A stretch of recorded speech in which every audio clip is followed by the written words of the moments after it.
చిరునవ్వులు మెరిసెను గగనాన తారలుగా, హరివిల్లులు విరిసెను కరుణ కిరణాలుగా, భువిజనులు మురిసెను రక్షకుని చూడగా, సంబరాలు జరిగెను ఇలలో మహాసందడిగా. నీకై నాకై పుట్టినాడు ధరణిలో దివ్య బాలుడు, నిన్ను నన్ను రక్షించగా వచ్చెను ప్రేమామయుడు. నీకై నాకై పుట్టినాడు ధరణిలో దివ్య బాలుడు, నిన్ను నన్ను రక్షించగా వచ్చెను ప్రేమామయుడు. ఆహా ఆహా హ్యాపీ క్రిస్మస్, ఓహో ఓహో మెర్రీ క్రిస్మస్. ఆహా ఆహా హ్యాపీ క్రిస్మస్, ఓహో ఓహో మెర్రీ క్రిస్మస్. ప్రభునందు ప్రియ దేవుని బిడ్డలారా, ప్రియ ఎస్ఎంజే క్రియేషన్స్ యూట్యూబ్ ఛానల్ ప్రేక్షకులారా, మీ అందరికీ కూడా క్రీస్తు ప్రభుని యొక్క జన్మదిన శుభాకాంక్షలు, happy Christmas and happy new year తెలియచేస్తూ ఉన్నాను. చాలా కాలం నుంచి ఆలోచన చేస్తూ ఉన్నాను, ఏంటి క్రిస్మస్ పండుగ వస్తూ ఉంది, క్రీస్తు ప్రభుని యొక్క పుట్టుకను కొని ఆడబోతూ ఉన్నాము. కానీ మన చుట్టుపక్కల ఉన్నటువంటి పరిస్థితులను గమనించినట్లయితే చాలా దారుణంగా ఉన్నాయి.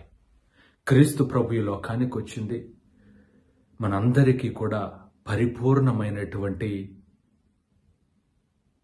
స్వేచ్ఛనివ్వడానికి, పరిపూర్ణమైనటువంటి ప్రేమను పంచడానికి అని బోధిస్తూ ఉంటాము, అందరికీ తెలియచేస్తూ ఉంటాము. కానీ ఈ ప్రభుని యొక్క జన్మదినాన్ని జరుపుకునేటటువంటి ఈ సమయంలో ఎక్కడ చూసినా సరే అనేకమైనటువంటి అవాంతరాలు, అనేకమైనటువంటి విధ్వంసకాండలు, మరి చుట్టుపక్కల దేశాలలో ఒక దేశం మరొక దేశం మీద తిరగబడుతూ దోచుకోవడానికి, బలహీనులైనటువంటి వారిని వశం చేసుకోవడానికి ప్రయత్నం చేస్తూ ఉన్నాయి. మరి ఇటువంటి సందర్భంలో సాక్షాత్తు క్రీస్తు ప్రభు పుట్టినటువంటి ప్రదేశాలలోనే, పాలస్తీనా, ఇజ్రాయేల్ దేశాలలోనే మరి ఏ విధమైనటువంటి వారు జరుగుతూ ఉందో మనందరికీ కూడా తెలుసు.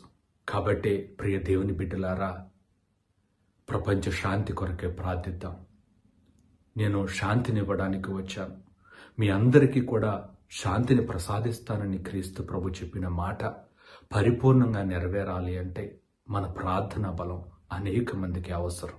కాబట్టి మీ అందరినీ కూడా ప్రపంచ శాంతి కొరకు ప్రార్థించమని కోరుతూ, క్రీస్తు ప్రభు యొక్క జన్మదినం మనందరికీ, మన కుటుంబాలకు, ఇదిగో మన యొక్క సంఘాలకు ఆనంద సంతోషాలను ప్రసాదించాలని, ప్రతి ఒక్కరిని దేవుడు ఆయుర ఆరోగ్యాలతో 2024వ సంవత్సరంలో దీవించాలని మనస్ఫూర్తిగా కోరుకుంటూ, మరొకసారి మీ అందరికీ కూడా happy Christmas and happy new year.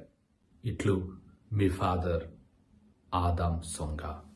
ఆహా ఆహా హ్యాపీ క్రిస్మస్.